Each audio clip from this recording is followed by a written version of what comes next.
नमस्कार, मैं हूं रीनू। आप सभी दर्शकों का अन्नदाता कार्यक्रम में स्वागत करती हूं। हमारे देश का किसान जन का पोषक है, वह श्रम का देवता है, अन्नदाता है। उसमें ही भारत की आत्मा निवास करती है। ऐसे ही किसानों की प्रगति के लिए हम खेती बाड़ी से जुड़ी हुई बहुत सी नई लाभकारी जानकारियां हर रोज सुबह लेकर आते हैं। तो चलिए कार्यक्रम शुरू करने से पहले देखते हैं आज क्या है अन्नदाता में। पपीते के बाग में किए जाने वाले जरूरी कार्य।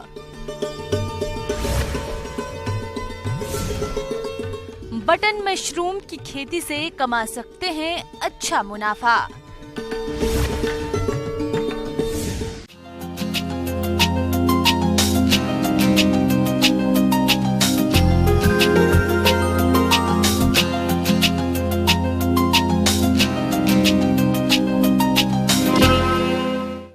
मानव स्वास्थ्य के लिए लाभकारी एवं पौष्टिक गुणों से भरपूर फलों में बात करें पपीता की, तो इसके उद्यान प्रदेश में बड़े पैमाने पर देखने को मिलते हैं। तो आपको इन पपीता के पौधों से अधिक और गुणवत्ता युक्त फल मिले, इसके लिए बाग में इस समय कौन कौन से कार्यों को करना चाहिए, इस बारे में जानकारी दे रहे हैं कृषि विज्ञान केंद्र जिला बांका के कृषि वैज्ञानिक डॉक्टर मुनीश्वर प्रसाद।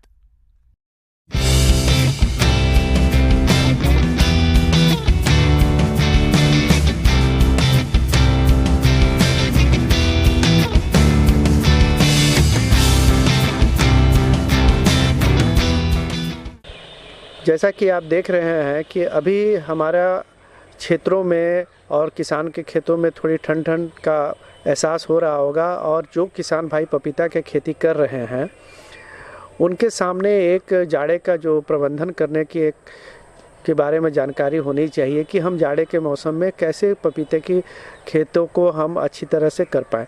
इसके लिए सबसे पहले तो आप ध्यान दीजिएगा कि हमारा पपीते के जो भी खेत हैं उसमें सिंचाई की समुचित व्यवस्था हो, नमी हमेशा रहना चाहिए। अगर नमी नहीं रहेगी तो आपको वो पौधे में पाला मारने की समस्या होगी। पपीते के पौधे ठंड के प्रति काफी संवेदनशील होते हैं। पाला पड़ने पर पपीते के पौधे मरने लगते हैं और ऐसे में पपीतों के छोटे और नवरोपित पौधों को पुआल की टाटी बनाकर पौधों के उत्तर पश्चिम दिशा से तीनों ओर से ढक दें। साथ ही पाला पड़ने पर बाग के चारों ओर धुआं करें। साथ ही आप देख रहे हो कि इस रबी मौसम में अनेक प्रकार की सब्जियां लगाई जाती हैं, जिसमें जो आपके जैसे टमाटर हो गए, आलू हो गए, मिर्च हो गए, ये सब, इनमें एक कीड़े का कभी कभी प्रकोप देखा जाता है, और वो कीड़ा जो है वाइट फ्लाई या थ्रिप्स जो है पपीते के पौधे को भी आक्रांत करता है। तो कीड़े और बीमारियों का भी आप समुचित देखभाल इस समय में करेंगे। पपीते के बाग में इन कीटों के कारण पर्णकुंचन यानी लीफ कर्ल रोग होता है, जिसके लक्षण केवल पत्तियों पर दिखाई पड़ते हैं। रोगी पत्तियां छोटी और झुर्रीदार हो जाती है। पत्तियों का विकृत होना एवं इनकी शिराओं का रंग पीला पड़ जाना रोग के सामान्य लक्षण है। रोगी पौधों में फूल कम आते हैं। रोग की तीव्रता में पत्तियां गिर जाती है। इसके नियंत्रण के लिए रोगी पौधे को उखाड़कर फेंक देना चाहिए। साथ ही सफेद मक्खी के नियंत्रण के लिए इमिडाक्लोप्रिड 1 मिलीलीटर का प्रति 3 लीटर पानी में घोल बनाकर छिड़काव करना चाहिए। इस समय पपीते के बाग में चूर्निल आसिता रोग का प्रकोप होता है। ये रोग ओडियम यूडिकम कैरिकी नामक कवक से होता है। इससे प्रभावित पत्तियों पर सफेद चूर्ण जमाव हो जाता है, जो बाद में सूख जाती हैं। इस रोग की रोकथाम के लिए सल्फेक्स 3 ग्राम प्रति लीटर पानी में घोलकर छिड़काव करें। और एक कि ये जो समय है आपका, ये ध्यान देने की बात ये रहेगी कि आप अभी इसमें ज़्यादा से ज़्यादा खरपतवार निवारण जरूर करेंगे कि इस समय खरपतवार नहीं हो और कीड़ों का प्रकोप नहीं हो।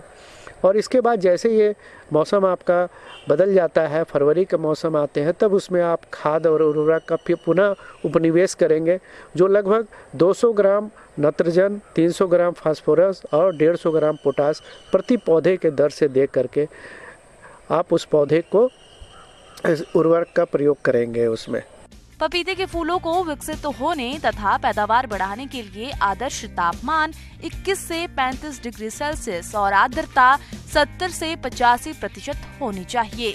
इससे कम या ज्यादा तापमान होने पर पपीते के फूल गिरने लगते हैं। साथ ही मिट्टी में नाइट्रोजन का कम या ज्यादा स्तर, सूखापन और अतिरिक्त नमी की स्थिति भी फूलों की वृद्धि, परागण और निषेचन को प्रभावित कर सकती है। इसीलिए संतुलित मात्रा में उर्वरकों का प्रयोग करें, साथ ही पौधों की हल्की सिंचाई करें। किसान भाई जब पपीता की खेती करते हैं तो कभी कभी ऐसा भी देखा जाता है कि उनके फल गिरने लगते हैं, तो आप मिट्टी जांच करा करके उचित पोषक प्रबंधन करिए और साथ ही आप प्रति पौधा 200 ग्राम बोरेक्स का उपयोग पौधे के लगाते समय आप करते हैं तो बहुत ही अच्छा रहेगा, या आप लगाने के 3 महीने के बाद आप इसका उपयोग कर सकते हैं। तो बोरेक्स जो है 20 ग्राम प्रति पौधे के दर से देने से फलों का गिरना और फल के आकार में वृद्धि करना अच्छा रहता है उसके लिए। किसान भाइयों, अब लेते हैं एक छोटा सा ब्रेक, जल्द लौटेंगे।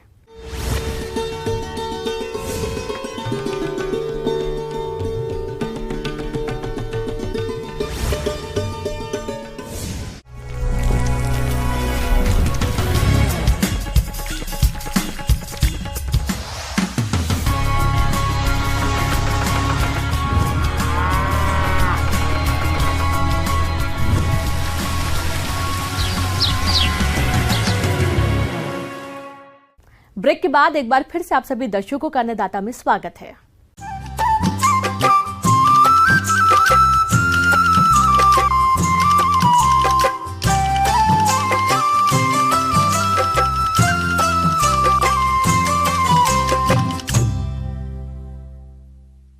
किसान भाइयों, दिसंबर माह चल रहा है और इस समय मशरूम की खेती के लिए तापमान सबसे सही होता है।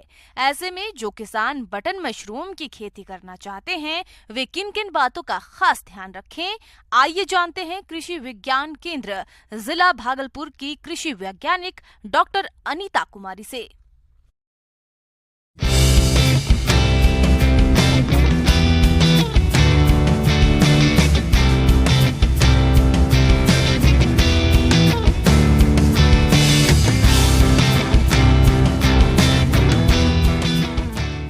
आज मैं आप लोग को बटन मशरूम की खेती के विषय में बताऊंगी।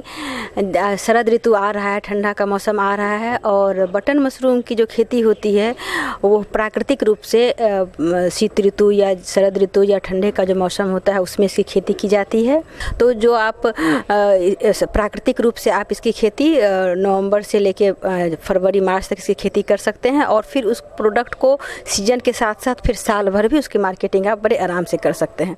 बटन मशरूम की मांग बाजार में सबसे अधिक होती है। बटन मशरूम की खेती भारत में सबसे अधिक की जाती है। बटन मशरूम उत्पादन के लिए ठंडी जलवायु ही उपयुक्त होती है। बटन मशरूम रबी के सीजन में उगाया जाता है।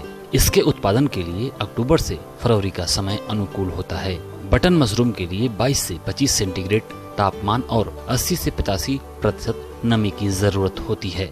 अब हम लोग इस मशरूम का जो उत्पादन करते हैं इसके लिए जो कक्ष चाहिए उस कक्ष में ऐसा होना चाहिए सीधे धूप ना जाए, लेकिन आपको ऐसा व्यवस्था होना चाहिए कि क्रॉस वेंटिलेशन की व्यवस्था हो ताकि उसमें फ्रेश एयर आता जाता रहे।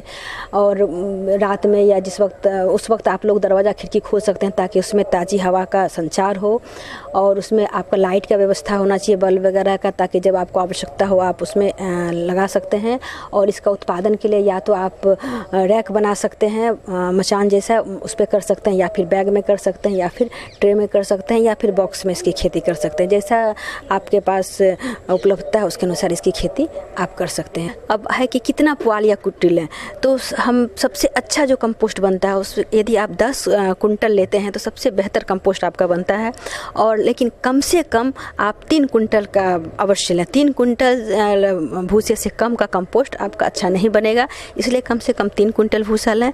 आप जितना भूसा लेते हैं लगभग उसका 2.5 गुना कंपोस्ट बनता है। बटन मशरूम की खेती के लिए विशेष प्रकार की खाद की जरूरत होती है जिसे कंपोस्ट कहा जाता है। कंपोस्ट बनाने के लिए सबसे पहले भूसे को पक्के फर्श पर अथवा किसी साफ स्थान पर लगभग 1 फीट मोटी तह के रूप में फैलाकर 2 दिन तक पानी से अच्छी तरह से गीला करें। भूसे में पर्याप्त मात्रा में नमी होगी तभी मशरूम के बीजों का अंकुरण होगा। 4 से 5 किलोग्राम मशरूम के बीज के लिए कंपोस्ट में इन चीजों की जरूरत होती है। गेहूं का भूसा 300 kilogram, calcium ammonium nitrate 9 kilogram, urea 4.5 kilogram, muriate of potash 3 kilogram, super phosphate 3 kilogram, गेहूं का चोकर 15 किलोग्राम, जिप्सम 20 किलोग्राम की जरूरत होती है। तो सबसे पहले जो हम लोग बताया कि प्लास्टिक सीट या फर्श जो भी लिए उसको 2% फॉर्मलिन से हम निर्जीवीकृत कर लेंगे। इसके बाद जो बेस हम भूसा या पुआल की कुट्टी जो भी लिए हैं उसको अच्छे से फैला देंगे, उसमें पानी का फुहारा देके पानी से भिगाएंगे और 48 घंटे तक इसको बीच बीच में पानी दे करके इसको भिगो कर रखेंगे। और ये 48 घंटा इसका पूरा होने के लगभग 15-16 घंटा पहले हमें क्या करना है कि जितने उर्वरक हैं वो सारे को, जो आप उसमें कुछ इंसेक्टिसाइड होगा, फंजीसाइड होगा, उसको हटा दीजिए, जो दवा है उसको हटा दीजिए, प्लस जिप्सम को हटा दीजिए। इसके बाद जो भी आपको मटेरियल है वो सारे मटेरियल को अलग से मिला करके एक भीगे हुए जूट के खूब अच्छे से मिला करके जूट के बोरे से उसको हल्का सा जूट का बोरा को पानी मार करके भिगो करके ढक दें। ये प्रक्रिया आप जब आपके भूसा के फुला हुआ 48 घंटा होने के 15-16 घंटा पहले ये प्रक्रिया कर लीजिए। इसके बाद इस ढेर को आप 6 दिन तक ऐसे छोड़ दीजिए। यदि आपको लगता है कि बाहर का जो परत है वो नमी सूख रहा है तो हल्का हल्का फुहारा से बाहर नमी मार दीजिए पूरा ढेर के चारों तरफ। उसका 6ठे दिन पूरे ढेर को आपको खोल करके उसकी पलटाई करना है।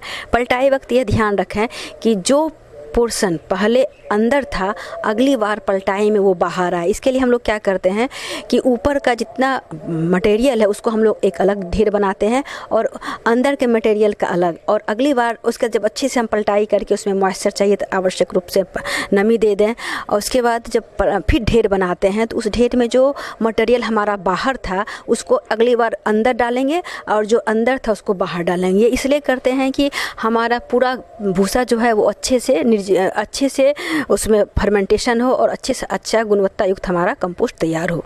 तो यह प्रक्रिया आप हर पलटाई में करेंगे। पहले पलटाई 6ठे दिन करेंगे, फिर 10वें दिन, फिर 13वें दिन, इस तरह से 3-3 दिन के अल्टरनेट पर पलटाई करेंगे और अंतिम पलटाई 8वें पलटाई होगा और 28वां दिन जो होगा उस दिन आपका कंपोस्ट तैयार हो जाएगा। उस दिन हम लोग 28वें दिन यह देखेंगे कि कंपोस्ट हमारा तैयार हुआ कि नहीं हुआ, उसकी जाँच करेंगे। बटन मशरूम का बीज स्वास्थ्य और फफूंद मुक्त होना चाहिए। 1 क्विंटल कंपोस्ट में तकरीबन 500 से 700 ग्राम बीज उपयुक्त होता है। इन बीजों को कंपोस्ट में अच्छी तरह से मिलाते हैं। इसके लिए इन्हें पॉलीथीन सीट या पॉलीथीन की थैलियों में भरा जाता है।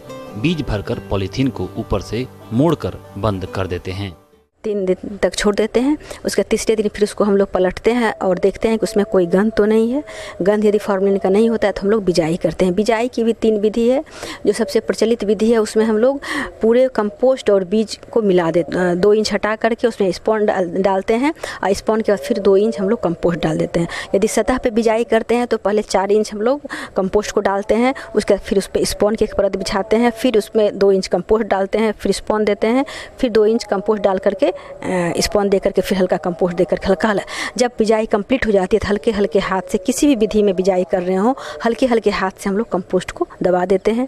इसके बाद निर्जीवीकृत किया हुआ अखबार से उस कंपोस्ट जो भी जहाँ भी बिजाई किए हों, रैक पे किए हों, ट्रे में किए हों, PP बैग में किए हों, उस पूरे कंपोस्ट को हम लोग ढक देते हैं। इसके बाद लगभग 10 से 15 कभी कभी 17-18 दिन भी लग जाता है। आप देखेंगे कि पूरे कंपोस्ट पर माइसेलियम, धागेनुमा माइसेलियम फैल गया है। जब धागेनुमा माइसेलियम पूरी अच्छी तरह फैल जाए तब उसमें हम लोग केसिंग करते हैं। केसिंग तैयार करने के लिए इन बताई जा रही चीजों का उपयोग करें। बगीचे की दोमट मिट्टी 1 के अनुपात, 2 वर्ष पुरानी सड़ी गोबर की खाद 1 अनुपात, 1 पुरानी दोमट रेतीली दोमट मिट्टी 1 अनुपात 1 के हिसाब से प्रयोग करें। भी हम लोग निर्जीवीकृत करते हैं। इसके लिए निर्जीवीकृत करने के लिए 1 लीटर पानी में कार्बनडाजिम ले लें 1 ग्राम और कोई भी इंसेक्टिसाइड ले लें 1 ml और फॉर्मलिन ले लें 2 ml। इसका घोल बना करके उस कंपोस्ट को केसिंग मृदा को अच्छे से निर्जीवीकृत कर दें। फिर उसे भी ढेर बना करके लगभग 10 दिन के लिए छोड़ दें। उसके बाद उसको उलट पलट के देखें कि हमारा तैयार हुआ कि नहीं हुआ। इसके बाद जब आपका केसिंग करना हो तो अखबार को हटाएं। अखबार को हटाने के बाद ऊपर की लगभग 1 इंच जो है कंपोस्ट उसको थोड़ा कुरेद दें, कुरेद करके हाथ से दबा करके हल्का बराबर कर दें और हल्की सी नमी दे दें फुहारे से। उसके बाद आप उसमें 2 से 3 इंच की मृदा आवरण बिछा दें उसमें। इसके बाद फिर आप देखेंगे कि कुछ दिन बाद आपका छोटा छोटा बिल्कुल मोती नुमा सफ़ेद उस पर मशरूम आ रहा है। वो 2 से 3 दिन में वो मशरूम बड़ा हो जाएगा। उसका टोपी खुलने से पहले उसकी आप तुराई कर लें। लगभग आपका 10 से 12-14 सप्ताह तक मशरूम निकलता है, जिसमें कि आप 5 से 6 बार तुराई कर सकते हैं। आगे और भी है खेती बाड़ी से जुड़ी बहुत सी रोचक जानकारियां। यहाँ रुकेंगे एक और छोटे से ब्रेक के लिए।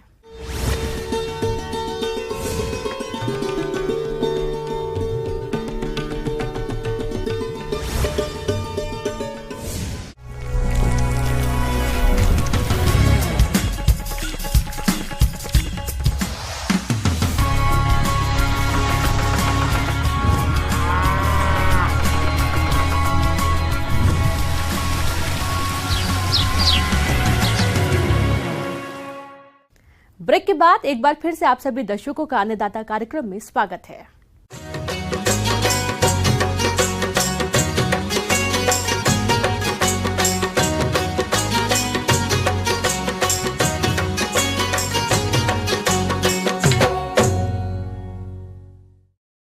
इन दिनों तापमान में काफी गिरावट देखी जा रही है और वातावरण में काफी नमी है। ऐसे में आलू की फसल में कई रोग पनपने लगते हैं, जिनकी समय से पहचान करके सही दवा का प्रयोग करना चाहिए ताकि फसल को रोगों से होने वाले नुकसान से बचाया जा सके। तो चलिए आलू की फसल में रोगों की रोकथाम के बारे में जानते हैं बिरसा कृषि विश्वविद्यालय के पौध रोग वैज्ञानिक डॉक्टर हेमचंद्र लाल से।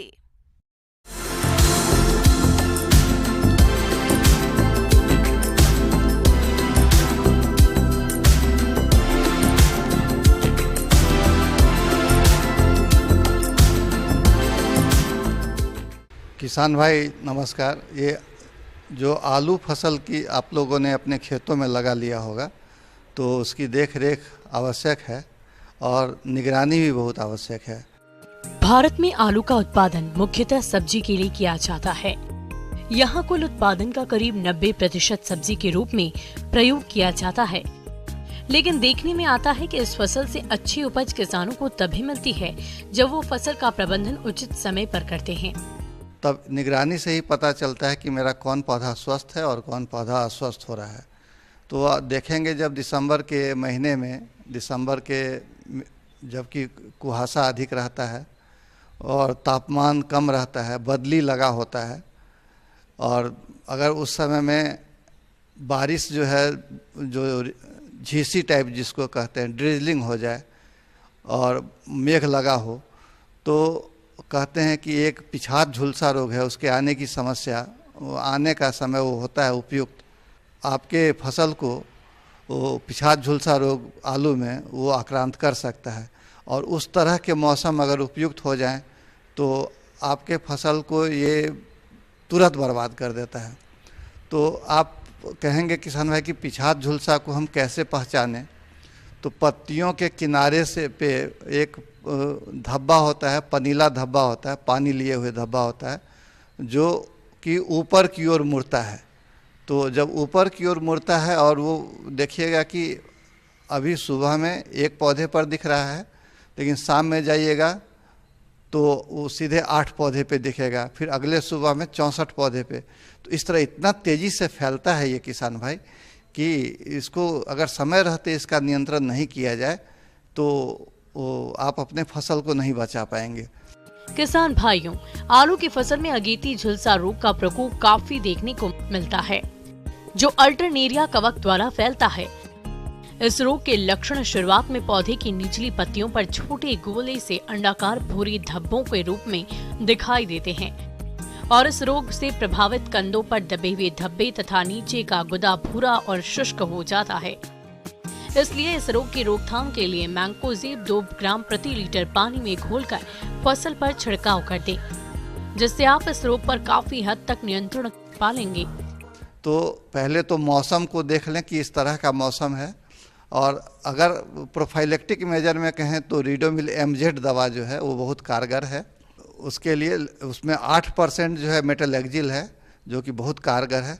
या आपको के पौधे में 1-2 पौधे से 8 पौधे तक में ये नज़र आए, तब तक आप कर देते हैं तो आप अपने फसल को बचा लेंगे इस दवा से।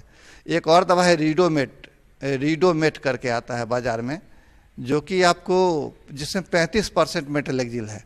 तो ये बहुत कारगर दवा होगा अगर आप इसको लगाते हैं, इसको उपयोग में लाते हैं तो ये बहुत कारगर दवा है और इससे आप अपने फसल को बचा सकते हैं। हाँ, तो रीडोमिल एमजेड दवा जो है 1.5 ग्राम दवा 1 लीटर पानी में घोल बना करके छिड़काव करें, और रीडोमेट दवा जो अभी बताए वो आप 1 ग्राम दवा 1 लीटर पानी में घोल बना करके छिड़काव करें, तो आपका ये फसल सुरक्षित रहेगा।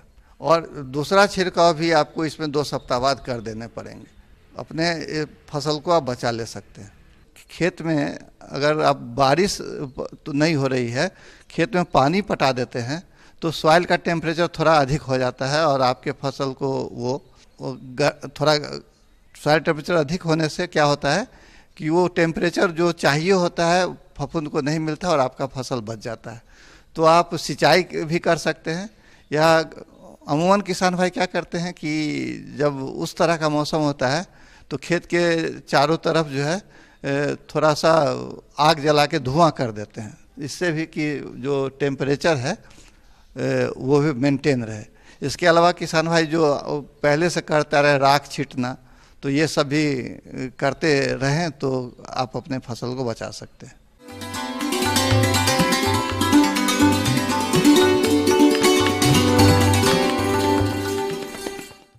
आइए जानते हैं अन्नदाता निःशुल्क फोन के माध्यम से पूछे गए समस्याओं का समाधान। अन्नदाता निःशुल्क फोन संपर्क सेवा के माध्यम से पूछे गए प्रश्नों में से आज हमने जिस प्रश्न को कार्यक्रम में शामिल किया है उससे पूछा है ग्राम नवानगर, जिला बक्सर के कृषक संदीप जायसवाल ने। ये चना की फसल में कजरा पिल्लू कीट के रोकथाम के बारे में जानकारी चाहते हैं। तो संदीप जायसवाल जी, आपकी जानकारी के लिए प्रस्तुत है कार्यक्रम का ये अंश।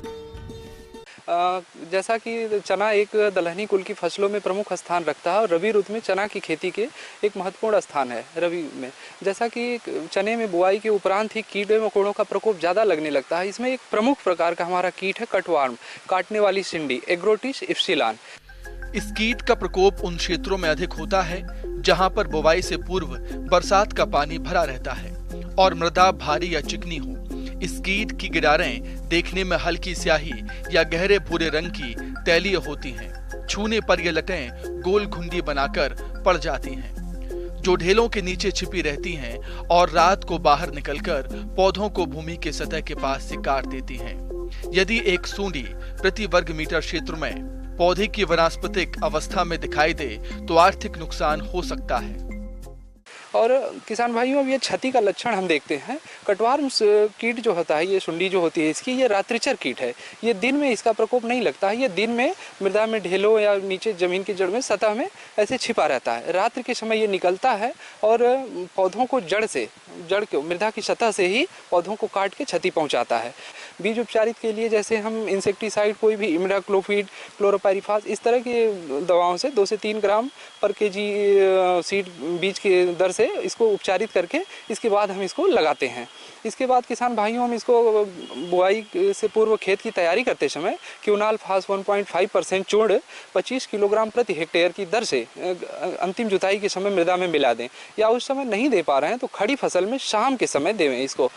और हम इसको कर सकते हैं कि जैसे क्लोरोपाइरिफास का 1.5 ml दवा पर लीटर पानी में मिला के पौधों की जड़ों के पास इसको हम छिड़काव करें, जिससे कि हमारा एक प्रभावी नियंत्रण होता है। और खेत में जगह जगह इसको हम सूखी घास की खेत में जगह जगह छोटे छोटे ढेर बना के रख देते हैं कई स्थानों पे, जिसमें क्या होता है कि दिन में ये कीट छिपा रहता है और उसको हम सुबह सुबह प्रातःकाल एकदम इकट्ठा करके नष्ट कर देते हैं। ये भी प्रभावी नियंत्रण है। इस कीट की रोकथाम हेतु आप अपने खेतों में 1 हेक्टेयर क्षेत्र में 50 से 60 बर्ड पंच लगाना चाहिए, ताकि चिड़ियां उन पर बैठकर सूढ़ियों को खा सकें। फेरोमोन ट्रैप 10 से 12 प्रति हेक्टेयर की दर से खेत में लगाएं, जिनके प्रयोग से कीटों का प्रकोप कम हो सकता है। चना के प्रमुख कीटों के लिए गर्मियों में गहरी जुताई करने से कीट के कोशक मर जाते हैं। और इसके लिए एक है कि समयानुसार संस्तुत क्षेत्र में जो रिकमेंडेशन होता है उस आधार पर समय से बुआई करें। संक्रमित पौधा यदि पूरे खेत में हमको कहीं भी दिखाई दे तो उसको नष्ट करें।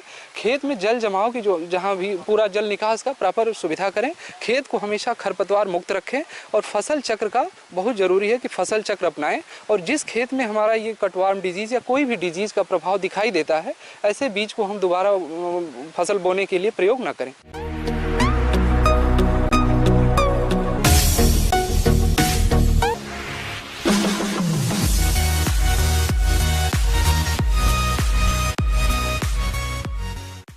एक नजर डालते हैं राज्य के कुछ मंडियों के प्रमुख फसलों के बाजार भाव पर।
किसान भाइयों, कृषि संबंधित समस्या और सुझावों के लिए आप हमें इस पते पर संपर्क कर सकते हैं।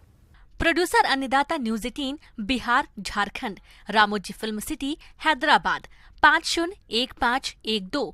साथ ही आप हमें ईमेल भी कर सकते हैं। हमारा ईमेल है p18annadatabihar@nw18.com। इसके अतिरिक्त आप हमें निःशुल्क हेल्पलाइन नंबर 1800889216 पर सोमवार से शनिवार सुबह 10 बजे से शाम 4 बजे के बीच संपर्क कर सकते हैं। अब समय हो रहा है आपसे विदा लेने का। कल फिर मुलाकात होगी कृषि से जुड़ी महत्वपूर्ण जानकारी